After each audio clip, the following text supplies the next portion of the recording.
Hi guys, welcome to another painting video. Excuse me. Well, them call it.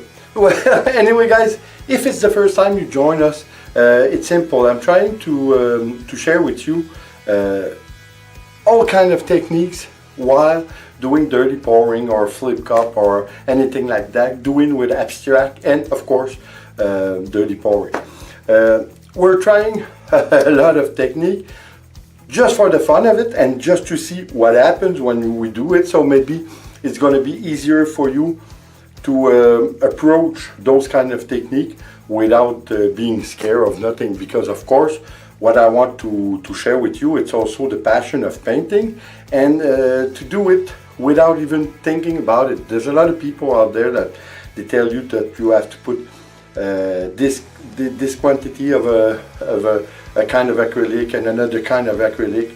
What I say is, if you're not sure, you do it on the smallest canvas and that's it. You do your experiment. It's a lot of fun.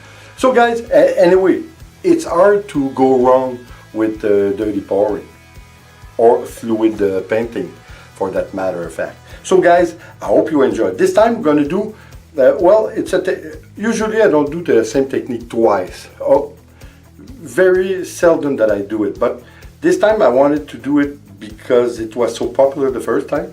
It's the Siqueiros technique, which is the accidental technique, which is he discovered in the 1930s. So in a matter of fact, he's kind of the father of dirty pouring and fluid acrylic. So we're gonna see. The technique is very simple. You don't put nothing in your acrylic apart from water. We did it the last time and it was a great success, as you can see. But now what I'm going to do is I'm going to do it the same way we did it, but with a lot more acrylic, and I'm going to put some varnish in it, just to give it a better finish if you want. So we'll see what happens. The better way to go about it is to try it. So let's go and try it, guys.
So guys, another one done. Well, I think, as you can see, it's not quite the same as we did before. There's a lot of reason for it. The first of all is because I really use a lot of acrylic, maybe even too much. Since I wanted to see how the different color would work with each other, I did put a little bit less of water in the mix with my acrylic. So I think it looks nice though. But as always, as I see it, I just finished it about I would say about 10 to 15 minutes ago. But you can see it dry, and like you see, or like you saw, I did try to put a few videos for each hour that it was drying up, but I couldn't show you every hours because I'm sure it's going to take a long time before it's really dry. So guys, I think once again, I think we see a little bit of difference because I did put some varnish in our acrylic. I did want to see what happens, but listen, the result, I think it's great. Again, just to show you that you don't have to put any kind of medium or any kind of product mix with your acrylic. I think it's fine as is. I think it's great. You even have some cells. It's not hard to do some cells. If we would have wanted, we could have done a flip cup with it. With a flip cup, even if you don't put silicone or nothing in your acrylic other than water, you're gonna have some cells, and some big cells depending on the size of your canvas, because that makes a whole lot of difference, the size of your canvas and how you play with it.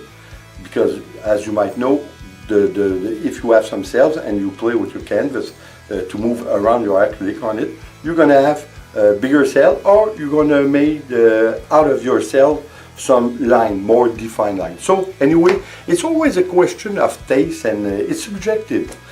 Art, anyway, it's subjective, especially abstract, because we deal with not really reality, if you want. So guys, I hope you like it. I hope again you're gonna try it, and if you're not sure of yourself, try it on a smaller canvas. So guys, on that note, I hope you appreciate it. I hope you're gonna come back, and thanks for watching this video. And like always, please subscribe, leave a comment and share. It's always appreciated. See you on the next video, guys. Take care.